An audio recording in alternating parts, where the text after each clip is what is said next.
ఇప్పుడు చాలామంది అవయవ దానం మీద కాన్సంట్రేట్ చేసి చెయ్యండి మంచిది అని జెప్పి కొంతమంది చెప్తున్నారు. కొంతమందేమో అవయవ దానం చేయడం వల్ల ఒకవేళ కళ్ళు గాని దానం చేస్తే వచ్చే జన్మలో కళ్ళు లేకుండా పుట్టడం, లేకపోతే ఏ అవయవం అయితే మనం దానం చేస్తున్నామో అది లేకుండా పుడతాము అని చెప్పి కొంతమంది అంటున్నారు. అసలు ఆ అవయవ దానం చేయొచ్చా? చేయకూడదా? శ్రీ గురుభ్యో నమః. శ్రీమాత్రే. అవయవ దానం చేయొచ్చా చేయకూడదా అని చెప్పాలి అనంటే, ధర్మ ప్రకారం చెప్పాలి అనంటే మనం అవయవ దానం చేస్తే మనకి నష్టం అయితే లేదు. అంటే కొంతమంది అపోహ అనుకుంటారు అనమాట. చనిపోయిన తర్వాత కళ్ళు తీసేస్తారు కదా, మళ్ళీ వచ్చే జన్మలో కళ్ళు లేకుండా పుడతామా, కాళ్ళు తీసేస్తే కాళ్ళు లేకుండా పుడతామా, కిడ్నీలు తీసేస్తే కిడ్నీ లేకుండా పుడతాము అనుకుంటారు.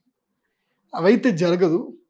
కాకపోతే ఏంటంటే ప్రస్తుతం ఉన్న సమాజంలో ఎందుకోసమంటే, నాకు ఎంతోమంది ఇంటెలిజెన్స్ ఆఫీసర్స్ నా శిష్యులు ఉన్నారు, ఫ్రెండ్స్ ఉన్నారు, డాక్టర్స్ కూడా ఉన్నారు. Even though I'm also paramedical science.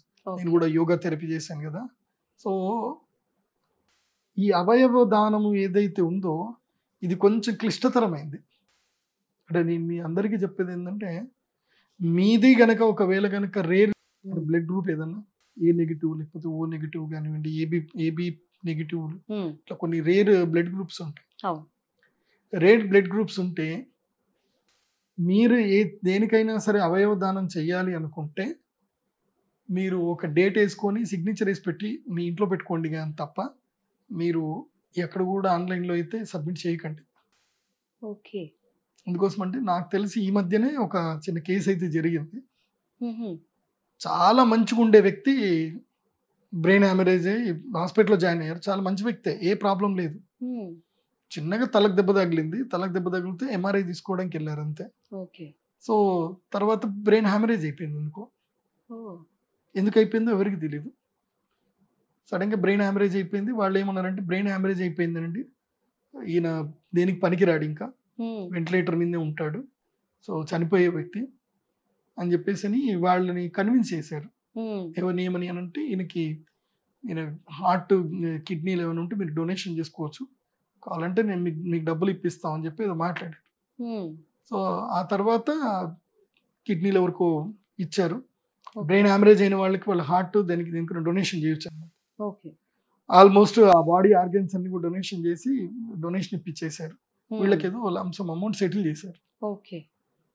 అయితే ఆ తర్వాత కొన్ని రోజుల తర్వాత నా దగ్గరికి వచ్చారు వాళ్ళు, ఎవరైతే చనిపోయిన వాళ్ళు. అంటే వాళ్ళ భర్త చనిపోయింది కాబట్టి ఆమె వచ్చింది అనమాట. ఇద్దరు పిల్లల్ని తీసుకొని వచ్చింది. చాలా ఏడుస్తుంది అనమాట. వచ్చి ఏమైందండి మా పరిస్థితి ఏంటండి అంటే, నాకు మోస్ట్లీ ఏంటంటే నేను జాతకం చూడగానే నాకు తెలిసిపోతుంది ఎవరికైనా ఏదైనా జరిగేది ఉంటే.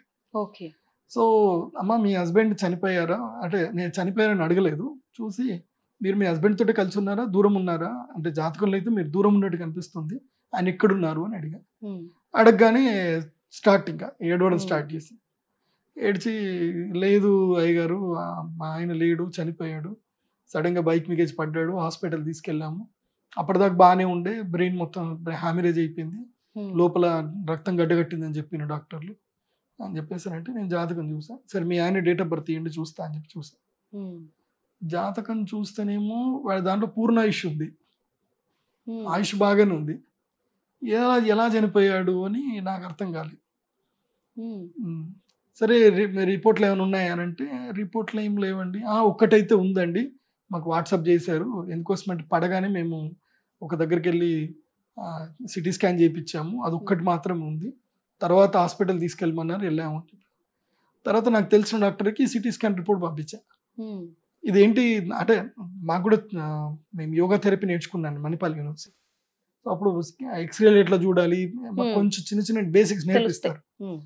నాకైతే క్లాట్స్ ఏం కనిపించట్లేదే. నేను మా తెలిసిన న్యూరో డాక్టర్ ఉన్నారనమాట, భార్గవ్ అని చెప్పి, ఆయన పంపిస్తే, ఏం లేదు గురూజీ, పేషెంట్కి ఏం పెద్దగా ఏం కనిపించట్లేదంటే, ఇతని బ్రెయిన్లో క్లాట్ వచ్చిందట, చనిపోయాడు అని చెప్పేసానంటే, అంత సీన్ లేదు గురూజీ, ఏమైందని అడిగితే వాళ్ళు పలానా హాస్పిటల్ పేరు చెప్పారు. చెప్పగానే ఆ హాస్పిటల్ హిస్టరీ మొత్తం చెప్పాడు అనమాట ఆ డాక్టర్.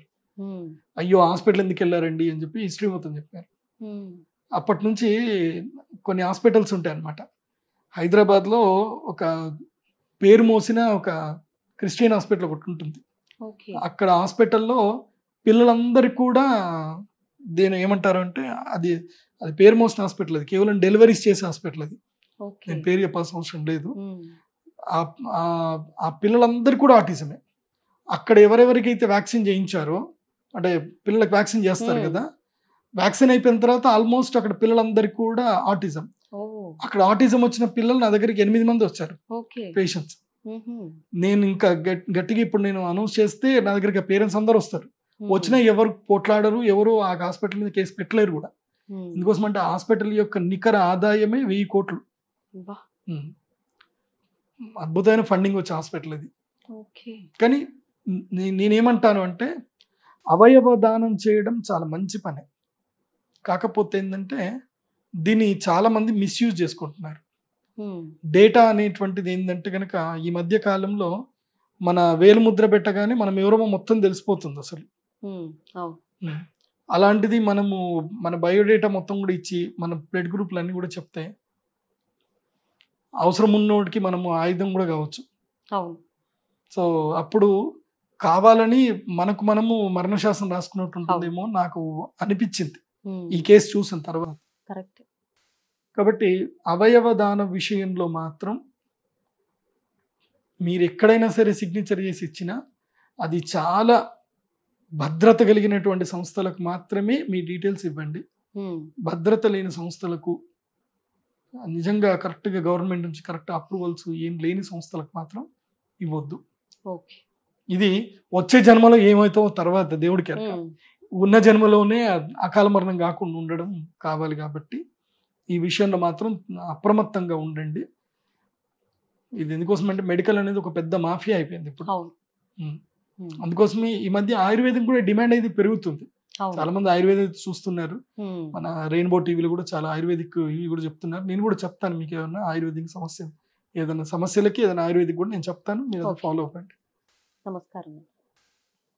శ్రీ గురుభ్యో నమః, శ్రీమాత్రే నమః. ప్రతి ఒక్కరికి కూడా జీవితంలో 3 సార్లు ఏలినాటి శని వస్తుంది అంటారు. ఒకసారి ఊహ తెలియనప్పుడు వస్తుంది, ఒకసారి ఏమీ చెయ్యలేని ముసలితనంలో వస్తుంది, కానీ మధ్యలో ఒక్కసారి మాత్రం ఏలినాటి శని వస్తుంది. అటు 7.5 సంవత్సరాలు వస్తుంది. ఇది ఇప్పుడు 2022, 23, 24, 25 సంవత్సరాలకు గాను ముఖ్యంగా ఎవరెవరికేనంటే ధనస్సు, మకరము, కుంభము, మీనరాశి ఈ రాశుల వారికి తప్పకుండా ఏలినాటి శని సమస్య ఇప్పుడు ప్రారంభమవుతుంది. సో మీనరాశి వారికేమో 2024, 23 ఎండింగ్ నుంచి స్టార్ట్ అవుతుంది. కాబట్టి ఏలినాటి శనితో బాధపడేటువంటి వారు ఈ యొక్క నీలిరంగు మాలను ధరించారు. ఎందుకోసం అంటే నీలం స్టోన్ పెట్టుకోవాలి అంటే చాలా కాస్ట్ ఉంటుంది. నీలం స్టోన్ 50,000 వరకు ఉంటుంది. సో ఈ నీలిరంగు రత్నాల యొక్క మాల గనక ధరిస్తే మంచిది. ఇదేమో ఇది 8 mm ఉంటుంది, 5,000 రూపీసు. ఇది 6 mm ఉంటుంది, ఇది 3,000 రూపీస్. సో ఇది ఏదైనా సరే మాల మీరు ఆర్డర్ చేసుకోవాలి. ఆర్డర్ చేసిన తర్వాత దీన్ని రాగిలో కానీ వెండిలో కానీ అల్లిచ్చి ఇవి వేసుకోవాలి. దారంలో ఉంటుంది కాబట్టి. సో ఇది కావాలనుకునేటువంటి వారు 9248000143 నెంబర్కి కాల్ చేయండి. ఏ రాశి వారు చెప్పాను? ధనస్సు, మకరము, కుంభము, మీనము ఈ రాశి వారు తప్పకుండా ఇవి ధరించాల్సిందే. ఏలినాటి శని మీకుంది కాబట్టి.